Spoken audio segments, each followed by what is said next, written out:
The police came up in here a couple weeks ago and they were like, hey, have you seen a guy in a red shirt and black pants and sneakers just run? We're looking for him. He said, yeah, he's in the back. We got a Media One shirt on him right now. Now, I don't care who you are, that's funny. And really not that far from the truth. We get a lot of crazy people in this industry looking for jobs, and hiring good employees is never easy. Now, we've learned a lot hiring people over these last 30 years, but we keep learning every time, especially from our mistakes. So how does the hiring process work here at Media One? We get a warm body in the door and we give them a job and see if they work out. That's pretty much it. So I get the resume sent to resumes@mediaonesigns.com if you're interested.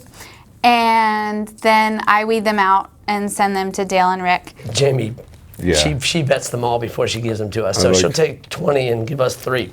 Yeah, or maybe she'll send one just like, oh, you got to see this because this is ridiculous. I get the weirdest, unqualified resumes there are. When something says experience required, you know, for sign installers, experience required, must know electric, must know this, must know that, must have a good CDL.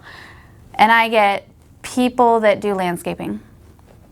You know, I'll say, hey, what kind of experience do you have?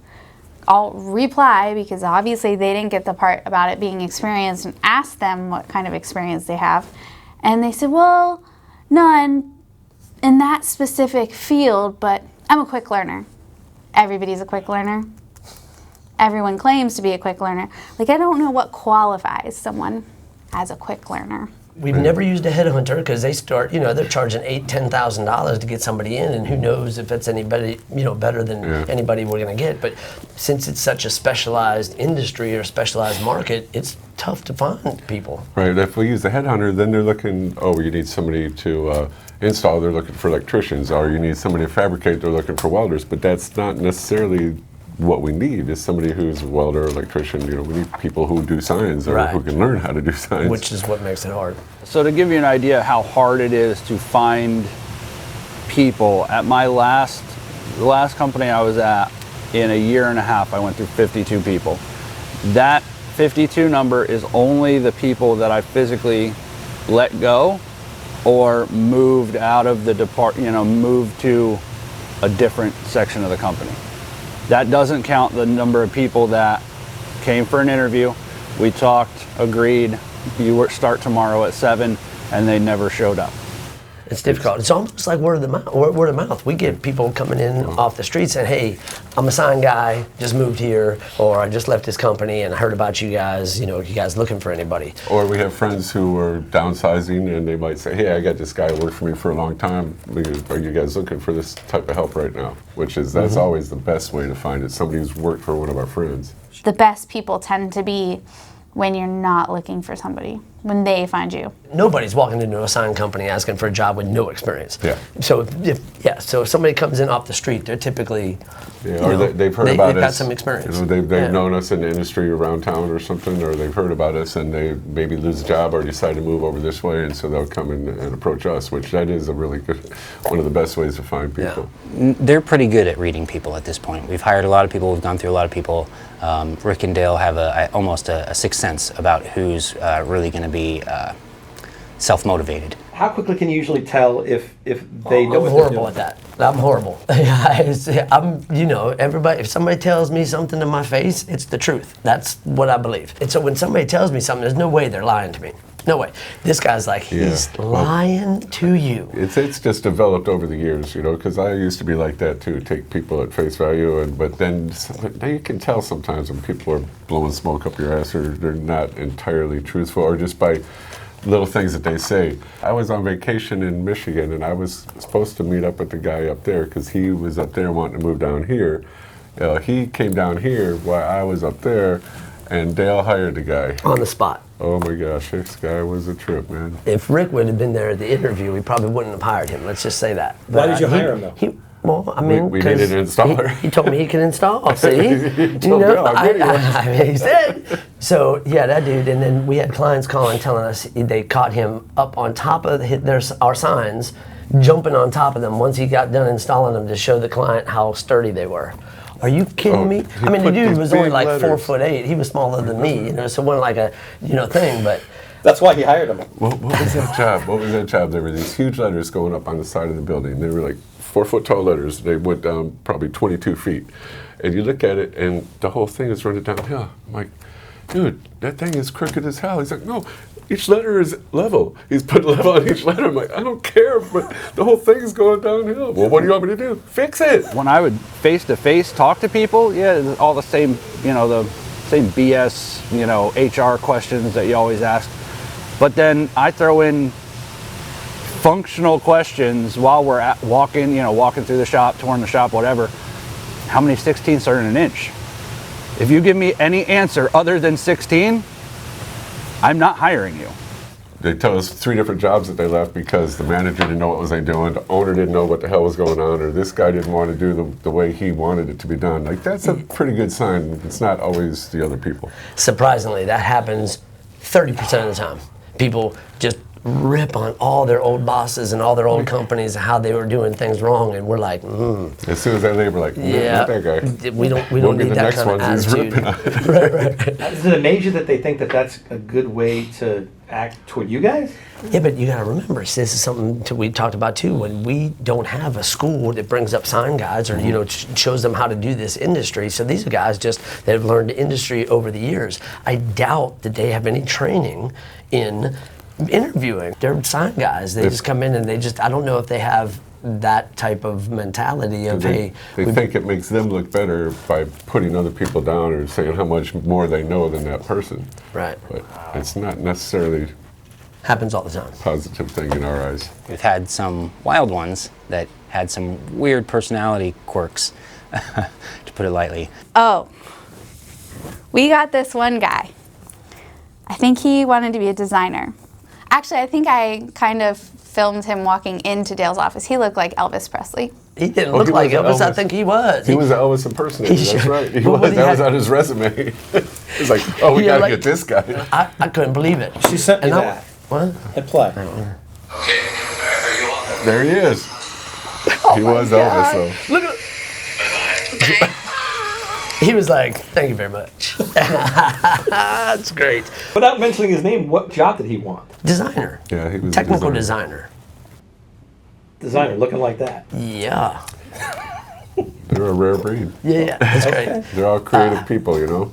You Right. know, you're a creative person, and look at you. Look at you. He looked like we should have handed him a mic, not an application.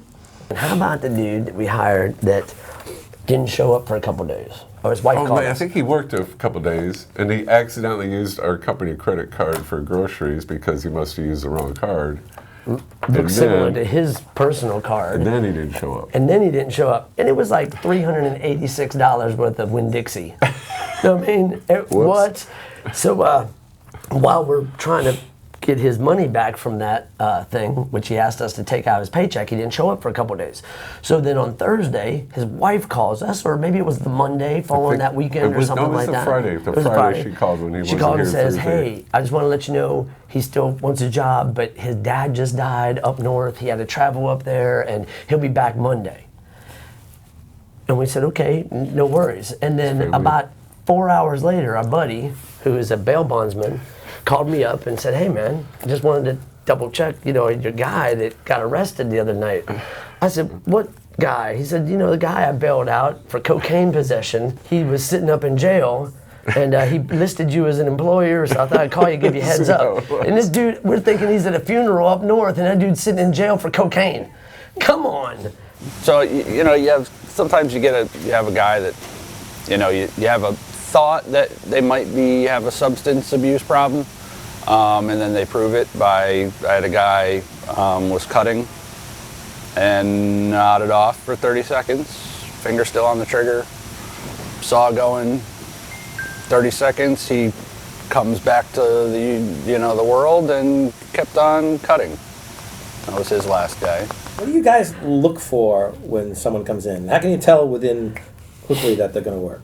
It's tough. I don't know, you try to feel people out just to be an honest person and straight up, you know, the job skills you'll find out, but it's the integrity and the their work ethic that you can't really tell too much right off the bat. You just have to give people chances, because a lot of the people you hire they're not gonna work out. It's difficult because there's no schooling, there's no training. They just came from somewhere, and we think they can build a sign, and then they come in here, and sometimes they're good at certain things, sometimes they're not. I assume that's with everybody, but Yeah, well, I remember Gary Youngblood told me a long time ago when we first started getting more and more people that you don't know how somebody is till they've been working for you for 90 days. People can be on their best behavior.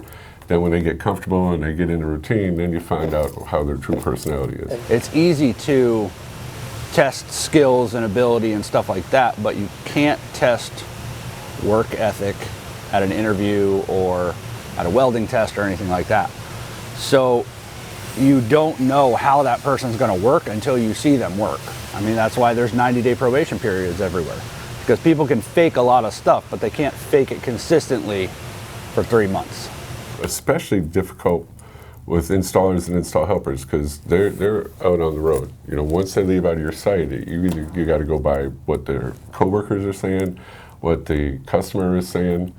It's and you have to go back out on the job and take a look at the installs. I mean, we're talking to you. It's a brand new guy you hired 4 days ago, and he's taking a $10,000 sign out to put it on the side of a building. I mean, that's pretty important. And you're hoping he's not cutting the heads off of a bolt and silicone it onto the hole to make it look like he bolted the sign to the wall. That has happened to us also. Yeah, definitely. I guess he got tired of drilling holes, so he just figured fake it. Yeah, so he doesn't work here anymore. No. I'd rather have a young guy that has a great attitude than an older guy that has bad habits and all that kind of stuff. If someone has the right attitude, then sometimes it comes down to the right conditioning and training at that point. Hey, this person's got the right attitude, they're going to show up every day. From there, let's just turn them into a good designer.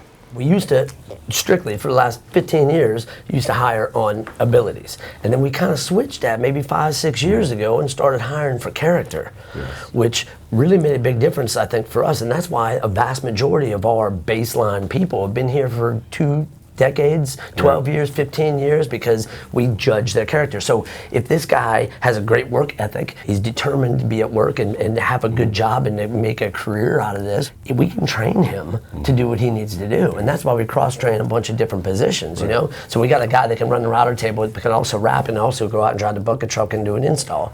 Because that dude was a good character that we developed into a good worker. So from my personal experience, when I had my own company, the biggest difficulty in trying to find people that are good employees is trying to get a balance between attitude and performance, I guess would be the best way to say it. The way that Dale and Rick do it, where they hire people that all get along, is really important, because when you get into some of those higher stress environments, when you're trying to work on a deadline, it's really nice when everybody can actually communicate properly and not just rip each other's head off. As you can see, it's a constant battle to try and find good employees. Yes, and every new employee we find is a test, not just for them, but for us too. Yeah, exactly. And moving forward, hopefully we get more A's than F's. Yeah, some of those F's really do hurt. They totally hurt.